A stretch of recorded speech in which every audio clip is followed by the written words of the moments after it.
اللہ من الشیطان الرجیم بسم اللہ الرحمن الرحیم۔ السلام علیکم 9th کلاس، کیسے ہیں سب بچے؟ اللہ تعالیٰ آپ کو ہنستا مسکراتا رکھے، زندگی میں کامیاب و کامران کرے۔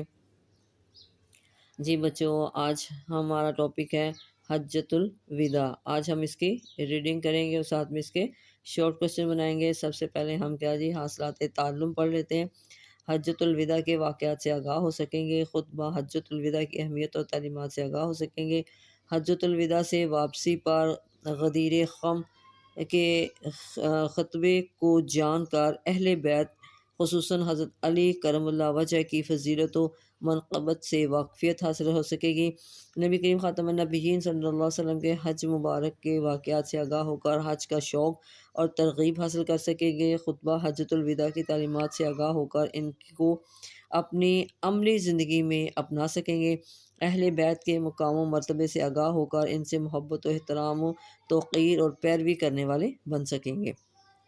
یہ تھے آج کے ہمارے حاصلات تعلم۔ آج ہم اس سبق کی ریڈنگ کرتے ہیں، ساتھ میں شارٹ کوسچن بناتے جاتے ہیں۔ سب سے پہلے ہے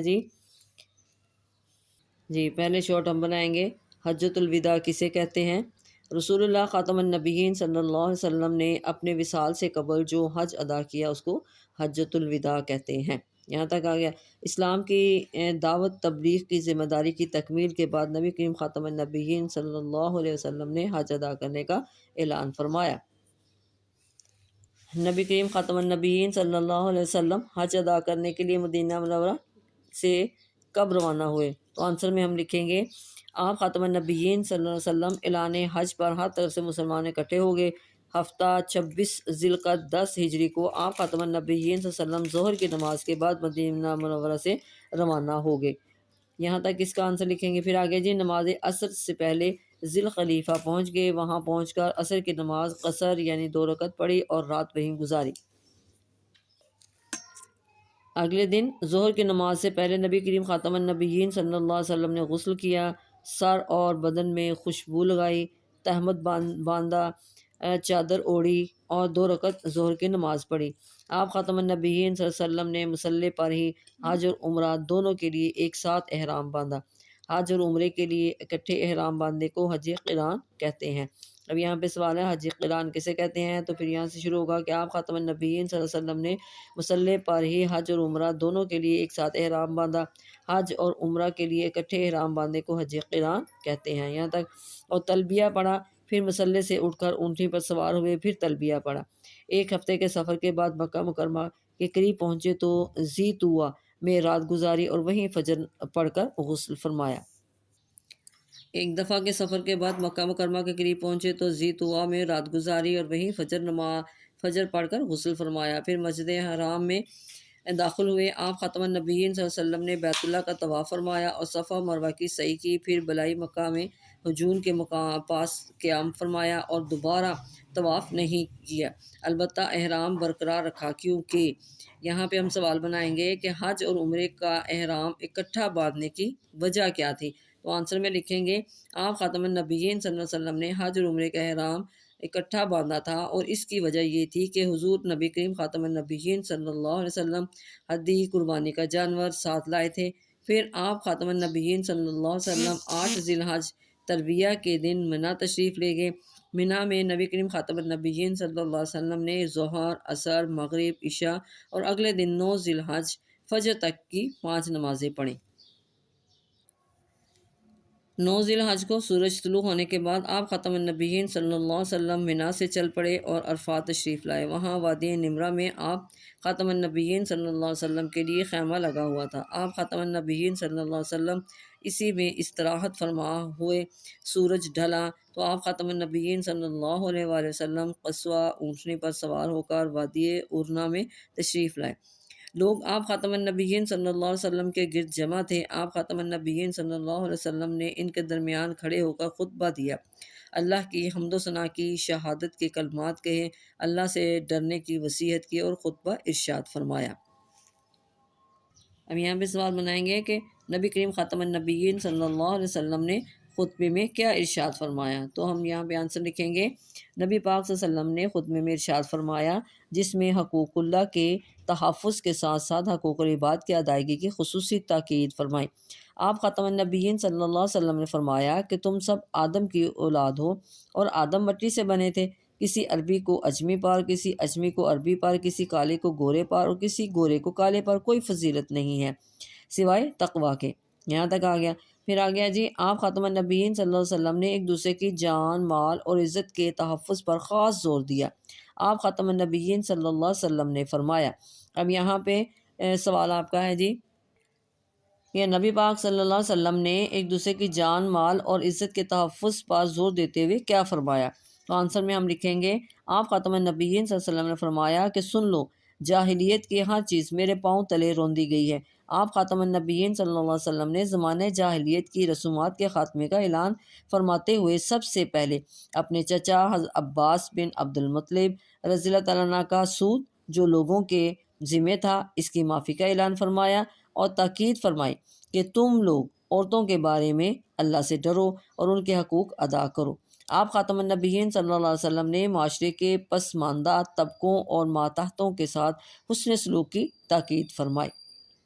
اب یہاں پہ ہے کہ نبی کریم خاتم النبیین صلی اللہ علیہ وسلم نے کن دو چیزوں کو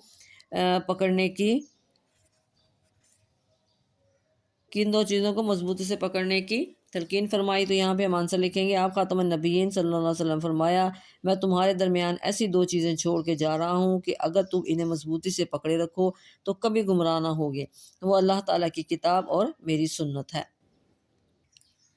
جی یہاں پہ سوال ہے جی آپ خاتم النبیین صلی اللہ علیہ وسلم فرمایا، اور تم سے قیامت میں میرے بارے میں سوال ہوگا تو پھر تم کیا کہو گے؟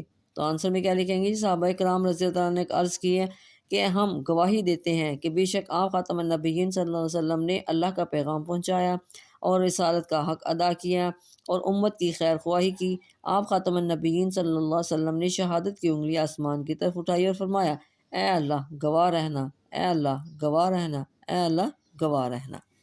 یہاں تک آپ خاتم النبیین صلی اللہ علیہ وسلم نے اپنے اس خطبے میں اسلام کا نچوڑ بیان فرمایا اور حاضرین کو دیگر مسلمانوں تک پہنچانے کی تلقین کی۔ وقوف عرفہ کے دوران ہی یہ آیت مبارکہ نازل ہوئی۔ یہاں پہ سوال بنائیں گے تکمیل دین کے بارے میں، نبی کریم خاتم النبیین صلی اللہ علیہ وسلم نے کیا ارشاد فرمایا؟ تو آنسر میں لکھیں گے آج کے دن میں نے تمہارے لیے تمہارا دین مکمل کر دیا، تم پر اپنی نعمت پوری کر دی اور تمہارے لیے اسلام بطور دین پسند کر لیا۔ جی یہاں پہ ہم سوال بنائیں گے نبی کریم خاتم النبیین صلی اللہ علیہ وسلم نے خطبہ حجۃ الوداع سے پہلے علی رضی اللہ تعالیٰ عنہ کو کہاں بھیجا؟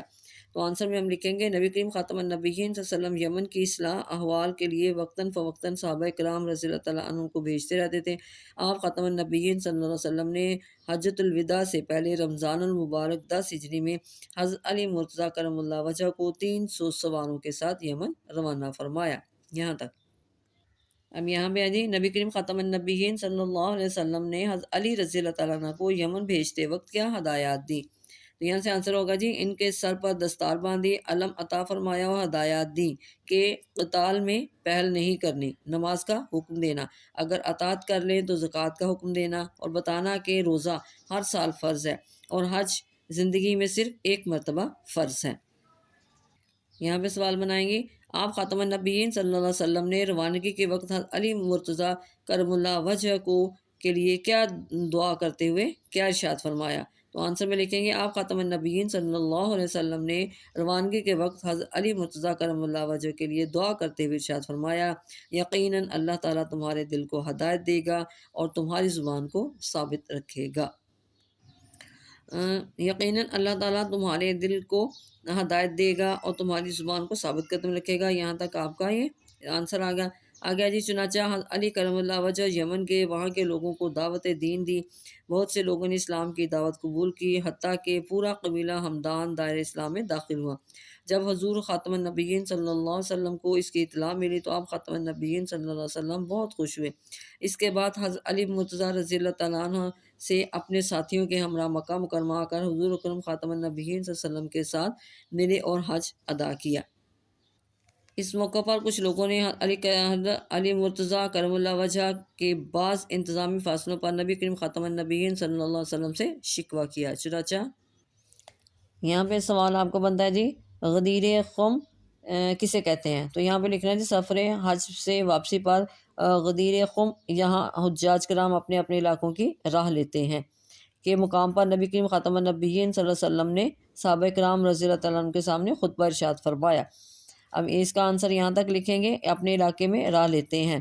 اب یہاں پہ آپ لکھیں گے حضرت علی کرم اللہ وجہ کی فضیلت بیان کرتے ہوئے کیا ارشاد فرمایا؟ تو اس میں آنسر میں ہم لکھیں گے،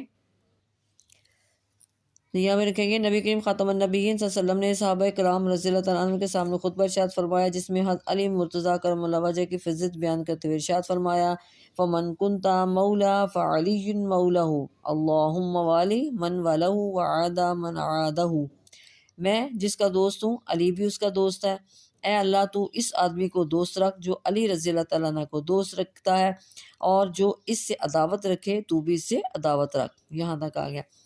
آگے جی لاسٹ میں جی ایمان کا تقاضا کیا ہے؟ تو یہاں سے آنسر لکھیں گے جی اس سے معلوم ہوتا ہے کہ حضرت علی کرم اللہ وجہ اللہ تعالیٰ اور اس کے رسول خاتم النبیین صلی اللہ علیہ وسلم کے محبوب اور مقرب ہیں، اور ان سے محبت کا تعلق رکھنا ایمان کا تقاضا ہے، اور ان سے بغض یا کدورت رکھنا ایمان کے منافی ہے۔ تو بچوں یہ تھی آج کی ہماری ریڈنگ، اس کے ہم نے شارٹ کویسچن بھی بنائے، اس کو آپ نے اچھی طرح یاد کر لینا ہے، دعاؤں میں یاد رکھا کریں۔ اوکے، اللہ حافظ۔